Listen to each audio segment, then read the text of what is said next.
দাদা। আপনি বাড়ি চলে গেলে কার সাথে গল্প করবেন? 2 মাস যে টুকটুক করে গল্প আসবে, যদি না গল্পরে না এমেছিল থাবা দেবে, তাই না? যে সময় না গল্প আসবে সে সময় না এমেছিল থাবা দেবা, পারবা না?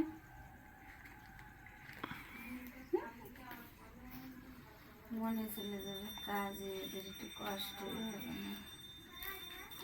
কি করবো? দিশা তো আছে না, কালী পুজো হয়ে গেলে আবার চলে যাবেন। দিশা থাকতে থাকতে কিন্তু কালী পুজো হয়ে গেলে দিশা থাকতে থাকতে দিদিকে শেষ হবে, সেদিকে চলে যাবো, যাই আবার লাগাবো। বর ড্রাইভার কাছে কালী পুজো এবার এইখানে চলে আসবো। আসিস। শুনলাম বৃহস্পতিবার, তাহলে শুক্রবার থেকে শনিবারে বিকেলে গেলেই হবে। নিরামিষ ভাত খাবি? ও মনি, তুমি কি করতেছ?